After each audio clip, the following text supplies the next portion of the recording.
Hey everyone, welcome back to our YouTube channel. Friends, आज इस video में हम आपके लिए लेके आए हैं कुछ एमसीक्यूज़, यानी कि एमसीक्यूज़ की फॉर्म में आपके लिए बेसिक मैथमेटिक्स जो आपका टॉपिक रहने वाला है उसके रिलेटेड हम यहाँ पे क्वेश्चन डिस्कशन करेंगे। मिसलिनियस चैप्टर हैं, कोई पर्टिकुलर चैप्टर से क्वेश्चन नहीं है, तो बहुत सारे ऐसे चैप्टर हैं जिसमें से एक एक दो दो करके हमने क्वेश्चन लिए गए। हमने एक चीज़ सोची है क्योंकि हम बेसिक मैथमेटिक्स का सेक्शनल मॉक टेस्ट नहीं लाएंगे क्योंकि बहुत बच्चे कम इसको दे रहे हैं। तो इस पे हम अब प्रैक्टिस सेट लाएंगे क्वेश्चन के लिए, जैसे कि आपका दो तीन चार टॉपिक हो गए जिसमें तीन चार टॉपिक है, दो दो तीन तीन क्वेश्चन हो गए, तो उसके बेस पे हम प्रैक्टिस करेंगे तो सारी हमारी काफ़ी रिवीजन हो सकती है, प्रैक्टिस हो सकती है। तो हम इसी हिसाब से करेंगे, तो बाकी रीजनिंग का, इंग्लिश का, जनरल नॉलेज का आपको सेक्शन टेस्ट मिलते रहेंगे मैथमेटिक्स को छोड़ के। तो चैनल पे न्यू हो तो चैनल को जरूर सब्सक्राइब कीजिएगा, नोटिफिकेशन बेल को भी ऑन कीजिएगा, डिफरेंट डिफरेंट सोशल मीडिया के प्लेटफॉर्म जरूर ज्वाइन कीजिएगा। डिस्क्रिप्शन बॉक्स में आपको सभी के लिंक है। पूरा कोर्स बेसिक मैथमेटिक्स का आपको मॉक टेस्ट भी मिल जाएंगे, डिस्क्रिप्शन बॉक्स में आपको लिंक दिए हैं, तो जल्दी से उन पर विजिट करके अपने टेस्ट को ज्वाइन करें। तो चलिए फिर चलते हैं क्वेश्चन की तरफ। तो आज का फर्स्ट क्वेश्चन हमारी स्क्रीन पर आ चुका है। What is the ratio between the fourth proportional 349 and the mean proportional between the two and 98। Mean ratio and proportion जब मैंने आपको पढ़ाया था ये चीज़ें मैंने आपको करवाई भी थी, तो वीडियो को पास करके अपना आंसर ज़रूर मार्क कीजिएगा। व्हाट इज़ द रेशियो पूछी गई आपको, क्या होगी उन दोनों के बीच में रेशियो। तो सबसे पहले आपको रेशियो पता होनी चाहिए, तो यानी कि फोर्थ प्रोपोर्शन की बात कर रहे हैं तो आपको क्या करना है, सबसे पहले ए बी और सी और आपका एक्स यहाँ पे होगा, ठीक है। तो ये प्रोपोर्शनल हो जाता है आपका, और यहाँ पे रेशो, ओके। बी आपके पास कितना, ए कितना है आपके पास 3 है, और बी कितना है आपके पास 4 है। तो सी जो आपकी वैल्यू कितने पास है 9 है, तो एक्स आपको निकालना है। तो किस तरह से निकलेगा, बी एक्स ऐसे निकलता बी सी अपॉन आपका ए, ठीक है, बी सी अपॉन ए। तो यहाँ पे आपका बी एक्स के आ जाएगा, एक्स की वैल्यू कैसे निकलेगी, बी और सी कितना है, बी और सी 4 × 9 डिवाइडेड बाई 3, सॉरी 3, तो 3 3 ज़ा 9 और 4 3 ज़ा 12। तो यानी कि x की जो वैल्यू आई हमारे पास 12, यानी कि फोर्थ प्रोपोर्शन हमारे पास 12 आ चुका है, ठीक है। अब हमें पूछा गया कि इनकी रेशियो बतानी है हमें, ठीक है। किसकी, मीन प्रोपोर्शन की। मीन प्रोपोर्शन का फॉर्मूला क्या होता है, a into B under root A into B. A आपके पास 2 है, 98 है, 98 को 2 के साथ मल्टीप्लाई करो तो 196 अंडर रूट हो जाएगा। तो टोटल कितना आया, 14 का स्क्वायर है, तो आपका आया 14, ठीक है। रेशो पूछी गई है 12 और आपकी 14 की, तो 7 और 6:7 आपका answer, option D is the correct option. Clear है दोस्तों यहाँ तक। चलिए नेक्स्ट क्वेश्चन। इस क्वेश्चन को ध्यान से देखिएगा, ये थोड़े कॉम्प्लिकेटेड क्वेश्चन है। Walking is 3/4 of his usual speed if a person reach his office 80 minutes later than the usual time. Is usual time minutes is कितना होगा, यूजुअल टाइम उसका। देखिए क्वेश्चन में बोल क्या रहा है, वीडियो को पास करके अपना आंसर मार के रखिए। 3/4 की स्पीड से वो जाता है, ये उसकी एक्चुअल स्पीड है, यानी कि इस स्पीड से वो जा रहा है, तो जो 18 मिनट्स लेट पहुंच रहा है ऑफिस में। क्वेश्चन को मेन मुद्दा क्या है, क्वेश्चन को उस हिसाब से कीजिएगा।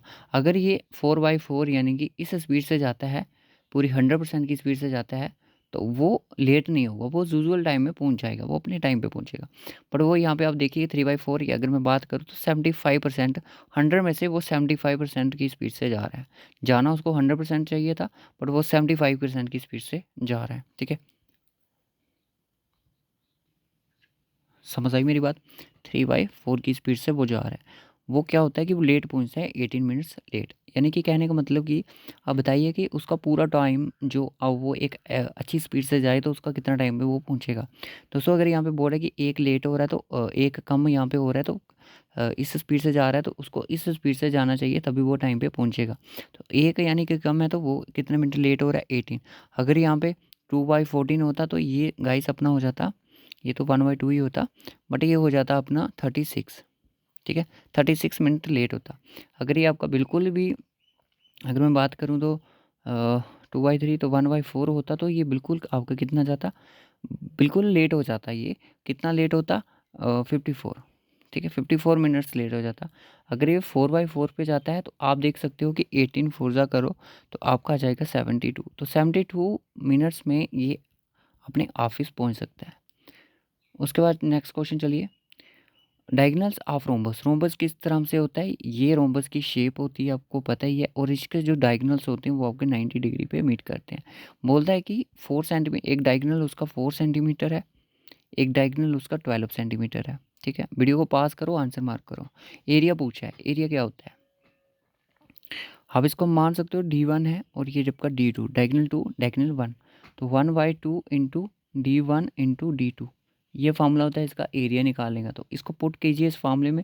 1/2 D1 कितना है 12 इंटू, आप चाहे वैसे भी कर सकते हो 4, और ये आपका 6 के साथ चला जाएगा, और 6 चौका 24, तो 24 आपका आंसर आ जाएगा सेंटीमीटर स्क्वायर। ओके, तो ये आपका आंसर है।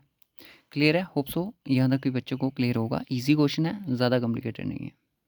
उसके बाद एक क्वेश्चन और आता है, a train start from a place, एक प्लेस से चलती है वो सुबह 6 बजे, एक प्लेस पे बी तक जाती है और यहाँ पे वो 4:30 PM पे पहुँच जाती है। ध्यान से सुनना मेरी बात।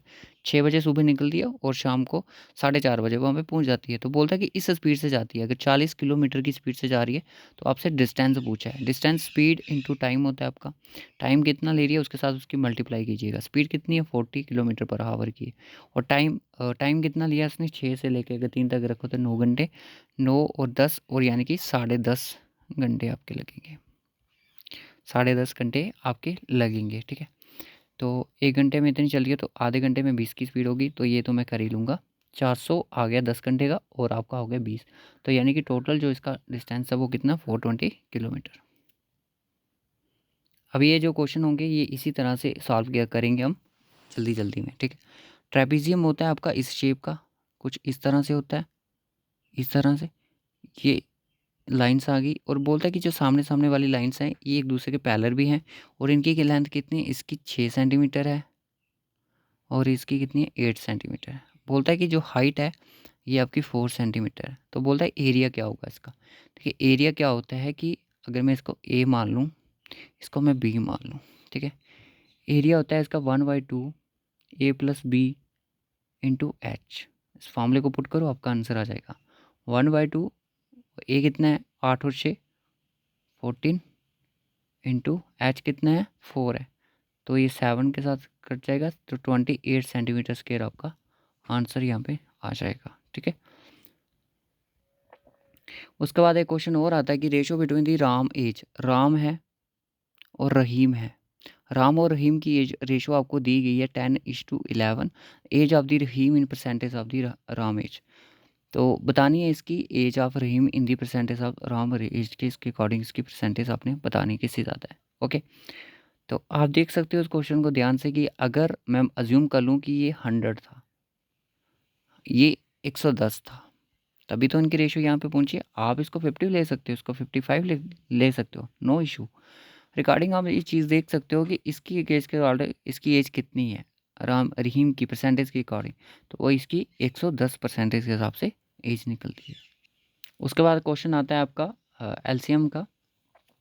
मैक्सिमम नंबर आप यहाँ पे देख सकते हो, क्वेश्चन में बोला कि मैक्सिमम नंबर ऑफ स्टूडेंट्स हैं, और जिसमें 1001 पेन और 910 पेंसिल जो कि डिस्ट्रीब्यूट करनी है, सच वे दैट ईच स्टूडेंट, हर एक स्टूडेंट सेम नंबर पेन और पेंसिल को रिसीव कर सके। क्या होगा, देखिए अगर क्वेश्चन इस तरह से आपको पूछा जाता है तो आपने क्या करना है, इस तरह के क्वेश्चन का एचसीएफ निकालना होता है। क्या निकालना होता है, एचसीएफ निकालना होता है। तो क्या होगा इसका एचसीएफ, अगर आप देखो इसका एचसीएफ आप देख सकते हो 91 के साथ करूँगा तो 10 टाइम कटेगा, और इसको करूँगा मैं ये 11 टाइम कटेगा। ठीक है, तो यानी कि 91 जो है इसका आंसर है। ठीक है, तो 91 की तरह से आप इसको डिस्ट्रीब्यूट कर सकते हो। Okay, greatest number which is divided by 989 और 3027, जो कि रिमाइंडर छोड़ेगा 5 और 7 का। तो बताइए कौन सा ऐसा नंबर होगा, 5 इसके साथ डिवाइड करोगे तो 5 का रिमाइंडर, और इसके साथ करोगे तो 1327 के साथ तो 7 का रिमाइंडर छोड़ेगा। 8 को करोगे तो ये नहीं करेगा, छोड़ नहीं सकता। अगर इसके बाद करते हो 16 90 और 8 रिमाइंडर बचेगा, जो कि हमें 5 चाहिए, तो ऑप्शन एलिमिनेट। तो इसके साथ करोगे 24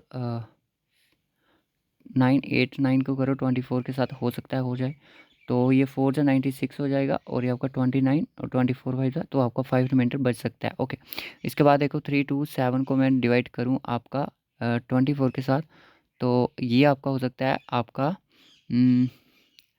24 5 ज़ा 120, और आपका रिमेनिंग पार्ट कितना 127, तो आपका 20 और 7 रिमाइंडर, तो राइट ऑप्शन आपका यहाँ पे सी हो जाता है 24। इस तरह से क्वेश्चन मैंने आपको बोला था कि जब भी एचसीएफ बोला जाता है ऊपर वाले का एचसीएफ लेना होता है और नीचे वाले का एलसीएम लेना होता है। तो 3 और 5 का कितना होता है भाई, 3 ज़ा 15 और 15 और 7 का एलसीएम आपका 107, ठीक है। तो इतना है कि नीचे वाला जो होगा 10, डिनोमिनेटर जो आपका 105 है, ऊपर वाला क्या होता है 246। तो 246 का एचसीएफ क्या होता है, वो आपका 2 होता है, ये आप सभी को पता है। ये थे 3 क्वेश्चन। अब यहाँ पे आते हैं प्रोबेबिलिटी के क्वेश्चन में आपके लिए होमवर्क भी क्वेश्चन रखा है। 4 persons are chosen at random from a group. किसी ग्रुप में से 4 बंदों को लेना है जिसमें से 3 आदमी हैं, 5 वूमेन हैं और 4 बच्चे हैं छोटे छोटे। तो क्या प्रोबेबिलिटी होगी कि exactly 2 of the them been man, उनमें से 2 हैं जो मैन ही होंगे। तो ऐसे एग्ज्यूम कर लेते हैं ना कि 3 में से मैन ही होंगे, तो एग्ज्यूम कर लो 3C2 इंटू आपका बाकी कितने 4 बंदे यहाँ पे लेने हैं ना 4 पर्सन, तो 2 हमने ले लिए मैन में से, क्योंकि एग्जैक्टली बात कर रहा है कि 2 उसमें से होने चाहिए। तो ठीक है भाई, होने चाहिए। 5 और 4 9 होते हैं, 9 में से भी हमने 2 ले लिए, तो टोटल हमारे कितने हो जाते हैं 5 और 4 9 3 12 और आपके C4 हो जाएगा। करो इसको, क्या आता है इसका। तो आप अगर ऐसे सॉल्व करोगे 3C2 है था, तो इसका फैक्टोरियल कितना होता है 2 और ये कट जाएगा 3 इंटू आपका आ जाएगा 9 इंटू 8 डिवाइडेड बाई 2 और आपका 4 के साथ, और ये आपका आ जाएगा 9 चुका 36। 36 तो यहाँ कितना होता है 36 को 3 टाइम करोगे तो आपका 18 और 1 3 3 9 108, ठीक है। आपका अपर जो पार्ट होगा 108 होगा, ओके। इसको यहाँ पे लिख लो डिनोमिनेटर, ओके। अब बात आई थी हमने 12 की, मैं इसलिए सॉल्व कर रहा हूँ इसको क्योंकि ये थोड़ा स्क्रीन का थोड़ा स्पेस कम है। 3 इंटू 2 इंटू 1, तो ये कटेगा आपका 3 3 9 के साथ, और ये आप काट दो 5 के साथ, और इसको काट दो 3 के साथ, और ये आपका चला जाता है, और कोई कटेगा नहीं कटेगा। 55 और 9, 55 को 9 के साथ मल्टीप्लाई कर दो, और 9 5 45, 5 4 कैरी 9 5 45, तो 495। तो 495 108 108 495, ठीक है। तो ये कटेगा किसी के साथ, अगर करो 9 12 9 ज़ा करोगे तो आप 108 आ जाएगा, और अगर आप 55 इंटू 9 करोगे तो आपका अभी किया मैंने, तो आपका ऑप्शन बी सा करेक्ट ऑप्शन, ओके। तो इस तरह से क्वेश्चन आपने करने हैं गाइस। तो ये क्वेश्चन आपके लिए होमवर्क का है, ए वै कंटेन, इसको स्क्रीनशॉट ले लो जल्दी से, मैं स्क्रीनशॉट लेने का टाइम दूंगा, और इसका आंसर आपने कमेंट बॉक्स में बताना है। तो इस क्वेश्चन को देखिएगा, 2 dice are thrown simultaneously in the probability of getting the sum of the numbers is even. Even number होना चाहिए जो कि 2 डाइस को थ्रो किया जाता है, 2 डाइस को थ्रो किया जाता है, उसका जो सम होगा वो इवन होगा। 2 डाइस का अगर मैं बात करूँ तो प्रोबेबिलिटी कितनी होती है, पहले तो सम कितना होगा आपका 2 3 4 5 6 8 9 10 और 12, ठीक है। तो क्या प्रोबेबिलिटी होगी 2 डाइस को, इसकी प्रोबेबिलिटी 1 सॉरी 2 3 4 5 6 5 4 3 सॉरी इसकी 1 होगी, गलत कर दिया, ठीक है। सम कितना होगा, एक तो 2 होगा, जो सम होगा वो उनका 2 होगा, 2 एक तो 4 होगा, 6 होगा, 8 होगा, 10 होगा और 12 होगा, ठीक है। 2 की प्रोबेबिलिटी 1 होती है, इसकी कितनी होती है 3 होती है, इसकी 5 होती है, और 7 पे 6 8 पे 5 5 4 3 होती है, और यहाँ पे 1 होती है, ठीक है। ये प्रोबेबिलिटी बनेगी आपके पास, और आप देख सकते हो इसका सम कितना होगा 4 और 5 8 10 13 14 और 17 18 18 अगर आपका आता है तो बाकी 2 डाइस का सम 36 होगा, और 18 दूनी 36 1/2 1/2 option see the correct option, okay. तो ये थे कुछ क्वेश्चन, कैसे लगे लाइक करें, कमेंट करें और चैनल को ज़रूर सब्सक्राइब करें। सो ओके गाइस, रखता हूँ इस वीडियो को यहीं तक, मिलेंगे आपसे नेक्स्ट वीडियो में, तब तक के लिए bye bye and take care. ले लिए इस क्वेश्चन का स्क्रीनशॉट, और इसका आंसर मुझे बताइएगा कमेंट बॉक्स में, ठीक है। तो इसी तरह से अगर आप चाहते हो कि हमारे एग्ज़ाम तक हमें मैथमेटिक्स के क्वेश्चन सॉल्व करने को मिले, तो जेके प्रैक्टिस को ज़रूर सब्सक्राइब कीजिएगा, क्योंकि इसी तरह से क्वेश्चन हम आपको डे टू डे प्रोवाइड करते रहेंगे। सो ओके गाइस, रखते हैं इस वीडियो को यहीं तक, बाय बाय टेक केयर।